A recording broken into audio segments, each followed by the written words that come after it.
My brother trashed my entire bedroom because I refused to buy him a video game, and my parents told me to apologize for being insensitive to his mental health. So I called the police and had him arrested. My brother Nolan destroyed my bedroom in March because I wouldn't buy him a $70 game for his console.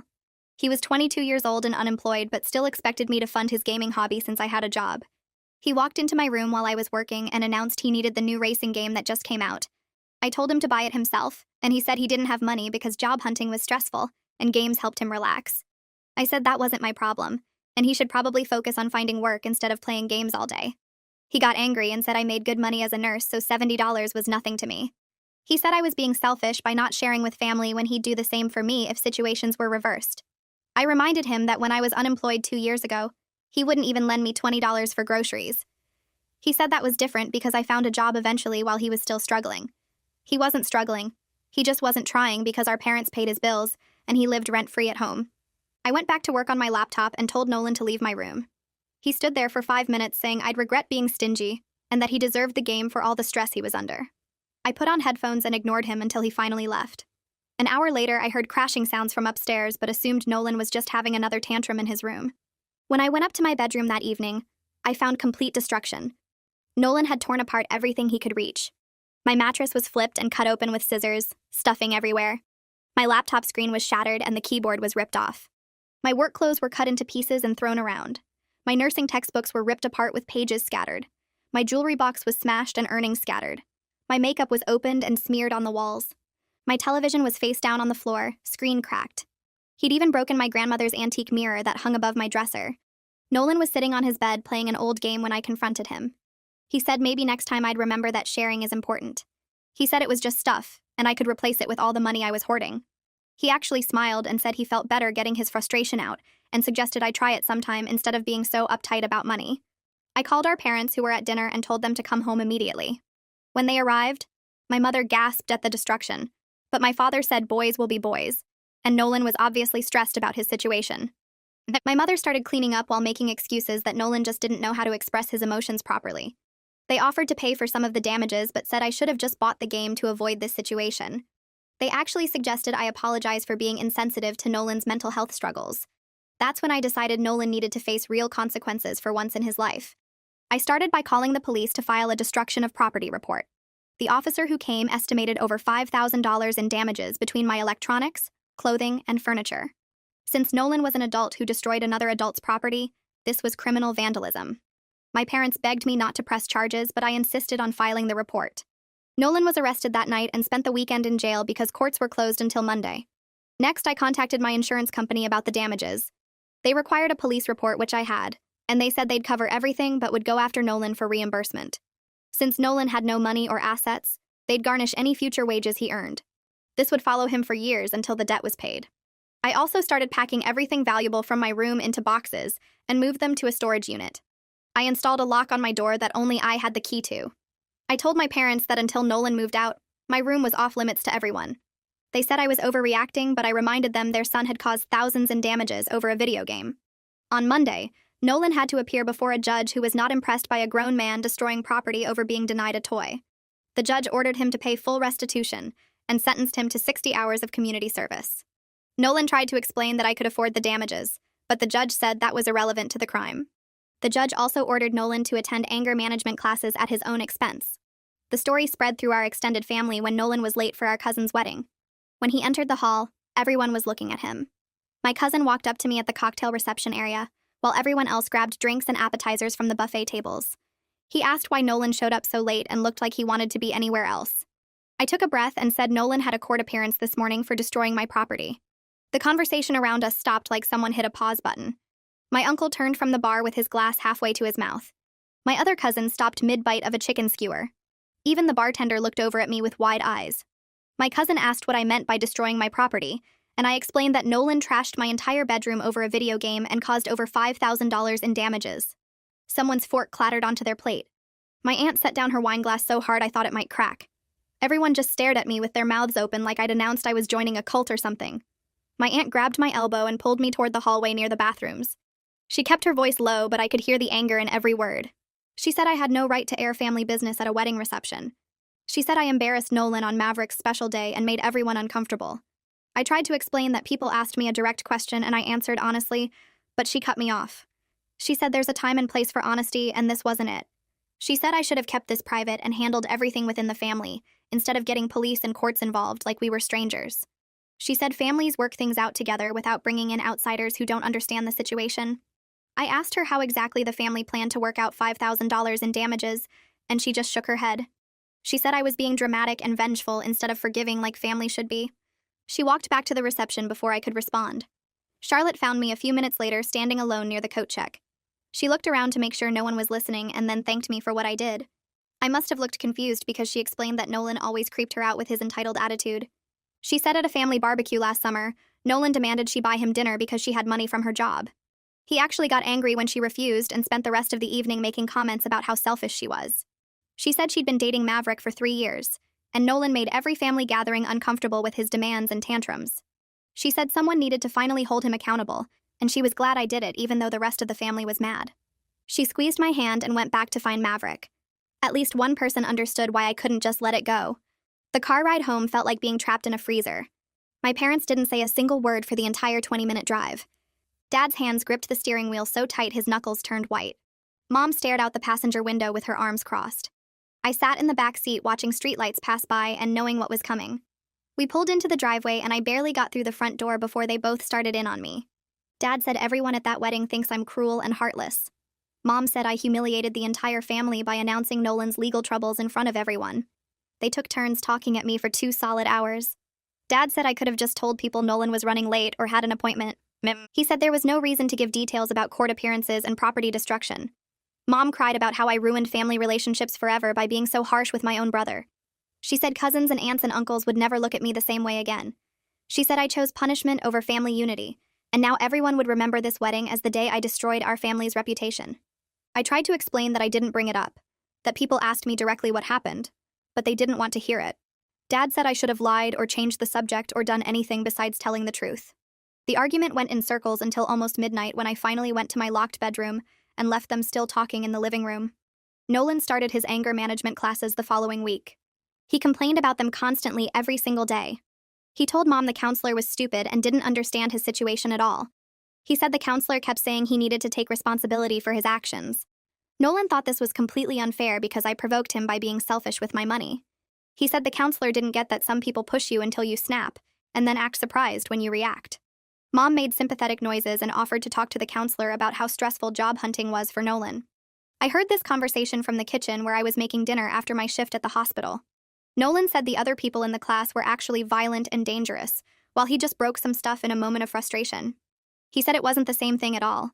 He said the counselor treated everyone like criminals when some people just had normal reactions to unfair situations. I left the room before I said something I'd regret. A large envelope arrived in the mail 2 weeks later addressed to Nolan. Mom opened it because Nolan was still asleep at 2 in the afternoon. She read through the papers and her face went pale. She called Dad at work and I heard her voice getting higher and more panicked. The insurance company sent official letters about the garnishment plan since Nolan had no assets to seize. The papers explained that any job Nolan got would have his wages taken automatically until the $5,000 plus fees was paid back. Mom kept saying this would follow him for years and make it even harder for him to find work. She said how could any employer want to hire someone with wage garnishment? Dad came home early and they both sat at the kitchen table reading through all the paperwork. Mom looked at me like I'd personally ruined Nolan's entire future. She asked if I was happy now that Nolan would be paying for one mistake for years. I reminded her that destroying $5,000 worth of property wasn't just one mistake. It was a crime. Dad told me to go to my room. My hands shook while I prepared medications for my patients the next week. I'd been working at the hospital for 3 years and never made errors. But that Tuesday, I almost gave the wrong dosage to a patient in room 4. I caught it before administering, but my supervisor saw me checking and rechecking the chart. Then on Thursday, I mixed up 2 patient files and nearly gave someone else's medication. My supervisor pulled me into her office and closed the door. She asked if everything was okay at home. I tried to say I was fine, but she said 2 medication errors in 1 week had never happened before with me. She said I seemed exhausted and distracted. She said she needed to know if something was going on because patient safety came first. I broke down and told her about Nolan and the court case and the family drama. She listened and then said I needed to take better care of myself. She said the stress was clearly affecting my work, and I needed to find a way to manage it. She didn't write me up, but said if it happened again, she'd have to. I left her office feeling like I was failing at everything. Dad cornered me in the kitchen on Saturday morning. He said he wanted to talk about a solution to all this mess. He offered to pay me the $5,000 himself if I'd call off the insurance company and let this whole thing go. He said we could end all the drama and tension right now. I told him no. I said Nolan needed to face real consequences for once in his life. Dad's face turned red and he started yelling about how I cared more about punishing my brother than about family unity. He said I was tearing the family apart over money and pride. He said a good sister would accept his offer and move on. I said a good father would have held Nolan accountable years ago instead of making excuses every time he threw a tantrum. I said paying off Nolan's debts wouldn't teach him anything except that he could do whatever he wanted, and Dad would fix it. Dad said I was being stubborn and cruel. I left the house and drove around for 2 hours because I couldn't stand being there anymore. The phone rang on a Tuesday evening 3 weeks after Nolan started community service. Mom answered, and I heard her voice get tight and worried. She called Nolan downstairs and put the phone on speaker. The community service supervisor said Nolan showed up 2 hours late that day and spent the whole time on his phone instead of working. The supervisor said Nolan's attitude was unacceptable, and he wasn't taking the court order seriously. The supervisor warned that if Nolan didn't change his behavior, he'd report the violation to the court, and Nolan could face jail time. Nolan tried to argue that he got lost finding the location and needed his phone for directions. The supervisor said Nolan had been there 4 times already and knew exactly where it was. He said Nolan had one more chance to show up on time and actually work, or he'd file the violation report. Mom thanked him and hung up. She turned to Nolan and begged him to take this seriously. Nolan said the supervisor was on a power trip and looking for reasons to get him in trouble. He went back upstairs to his room. Mom looked at me like this was somehow my fault too. Thanksgiving dinner was scheduled for 4 o'clock at our house like every year. By 3:30, only 6 people had arrived instead of the usual 20. My uncle called to say his family wouldn't be coming because they didn't want to be around me after what I did to Nolan. My aunt who lectured me at the wedding also canceled. 2 of my cousins sent texts saying they had other plans. The people who did come sat around the table in uncomfortable silence. Nobody talked about anything real. We discussed weather and traffic and someone's new car. My grandmother arrived last and didn't even look at me when she walked in. During dinner, she finally spoke directly to me for the first time. She said I should be ashamed of myself for what I did to my own brother. She said family forgives and moves on. They don't call police and ruin lives over material things.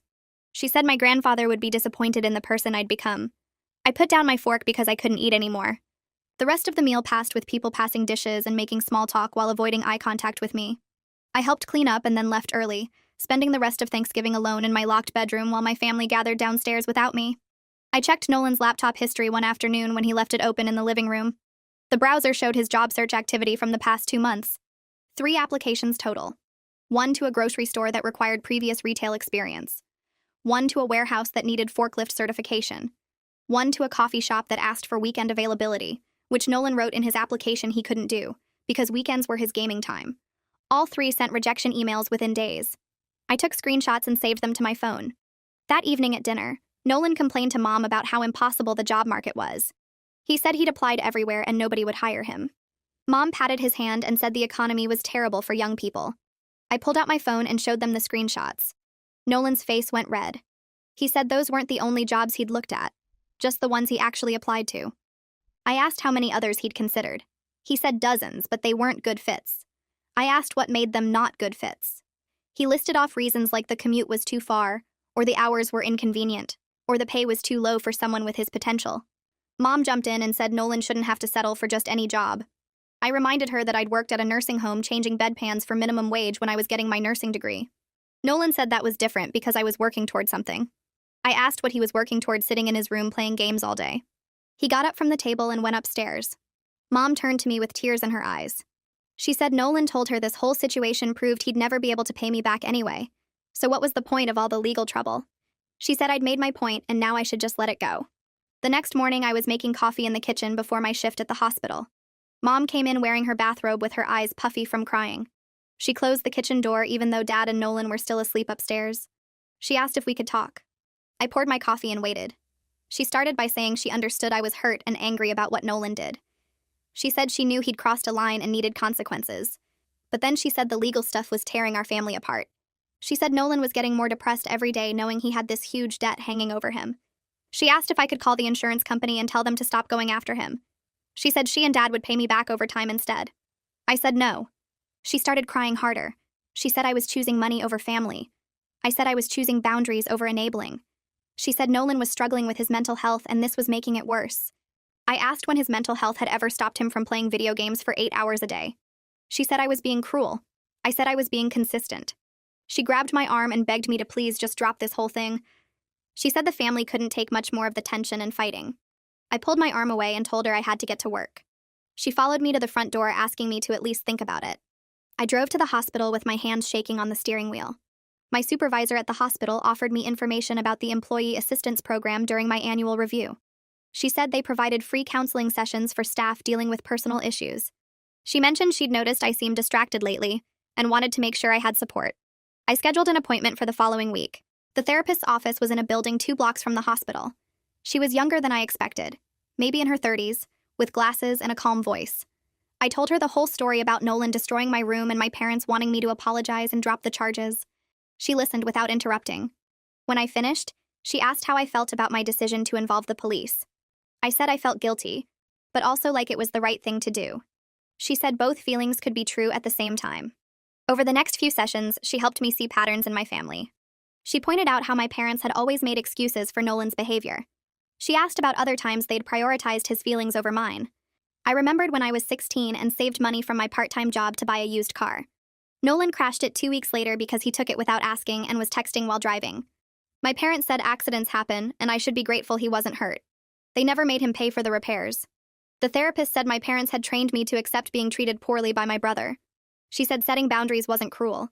It was necessary for my own well-being. Nolan came home from his last anger management class on a Wednesday afternoon carrying a certificate in a plastic frame. He showed it to Mom like he'd just graduated college. She hugged him and said she was so proud of him for completing the program. She hung the certificate on the refrigerator with a magnet. That evening, I was in my room with the door locked when I heard them talking in the hallway. Nolan told Mom the classes were completely useless. He said the instructor just made everyone sit in a circle and talk about their feelings like a bunch of babies. He said the whole thing was a waste of his time, but at least now the court would leave him alone. Mom asked if he'd learned anything helpful. He said he learned that the legal system punishes people for having normal emotional reactions. She didn't respond to that. I heard her go back downstairs. Nolan stayed in the hallway for a minute before going to his room. His door slammed hard enough to shake the wall. The phone started ringing every day around 2 in the afternoon. Always the same number. Mom answered the first few times and her face would get tight and worried. She'd say Nolan wasn't home or couldn't come to the phone right now. After a week of this, Dad answered. I was sitting in the living room and heard him get louder and angrier. He said Nolan was doing his best and they needed to stop harassing him. He said the debt would get paid when Nolan found work. The person on the other end said something that made Dad's face turn red. He yelled that this was all my fault for being vindictive and petty. He slammed the phone down. Then he turned to me and said I needed to find somewhere else to live. He said my presence in the house was making it impossible for Nolan to move forward and heal. I reminded him I paid $400 a month in rent, plus helped with the electric and water bills. I said Nolan contributed exactly $0 to the household. Dad said money wasn't everything. I asked what Nolan contributed besides dirty dishes and attitude. Dad told me to pack my things and be gone by the end of the month. Mom came in from the kitchen and tried to calm him down. She said we shouldn't make any big decisions while everyone was upset. Dad said the decision was made. I went upstairs and started looking at apartment listings on my phone. 2 weeks later, Mom knocked on my locked bedroom door. She asked if we could talk. I opened the door, and she came in looking at the boxes I'd already packed. She started crying before she even said anything. She said they didn't really want me to leave. I said Dad had made it pretty clear. She said he was just stressed about everything. Then she said maybe it would be better for everyone if I moved out for a little while. She said my presence was a constant reminder to Nolan of what happened, and it was preventing him from healing. She said once things calmed down and Nolan got back on his feet, we could all have a fresh start. I asked if by fresh start she meant pretending none of this ever happened. She said she meant moving past it as a family. I told her I'd already signed a lease on an apartment. Her face crumpled. She asked where and when I was moving. I said a 1-bedroom place 20 minutes away and I'd be out by Saturday. She sat on my bed and cried harder. She said this wasn't how things were supposed to be. I said I couldn't live somewhere I was blamed for setting boundaries with someone who destroyed my property. She said I was abandoning the family. I said the family had abandoned me when they chose to enable Nolan instead of holding him accountable. She left my room without saying anything else. Saturday morning, I loaded boxes into my car while Mom watched from the front door. Dad stayed inside. Nolan was still asleep. It took 3 trips to move everything. The apartment was small but clean with big windows in the living room. I spent the afternoon unpacking and arranging furniture.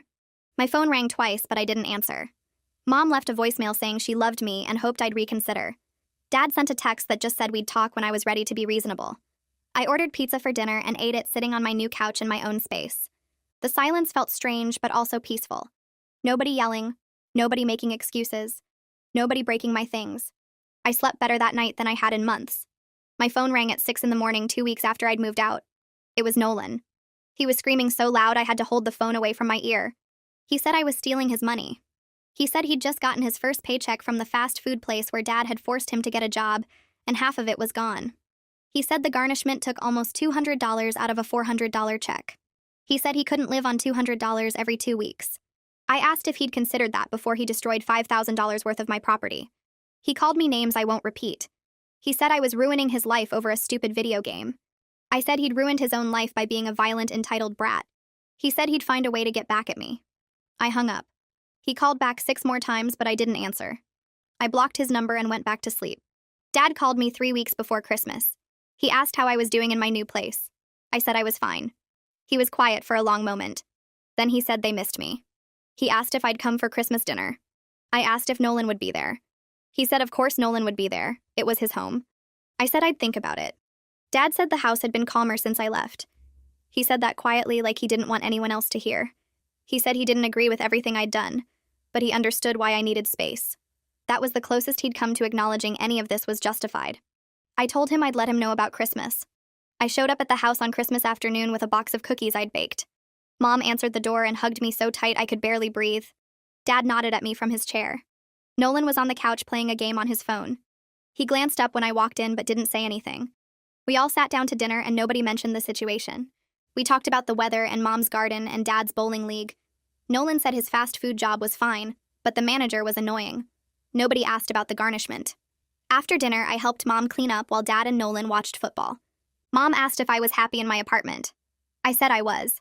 She said maybe I'd move back home once everything settled down. I said I wouldn't. She looked sad but didn't push it.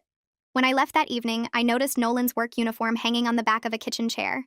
He'd been showing up for his shifts consistently because he needed the money even with the garnishment taking a chunk. That was more responsibility than he'd shown in years. By spring, I'd settled into a routine where I saw my parents maybe once every 2 weeks for dinner or coffee. Mom stopped calling me daily to guilt-trip me about Nolan. Dad stopped sending long texts about family unity and forgiveness. They'd finally accepted that I wasn't going to pretend everything was fine just because they wanted peace in the house. Nolan had paid back around $1,200 through his garnished wages from the fast food job. He still had almost $4,000 to go, plus interest and fees. The insurance company sent me quarterly updates showing his payment history. He'd made every payment on time because he had no choice. The money came out before he even saw his paycheck. We saw each other at family gatherings now and mostly ignored each other.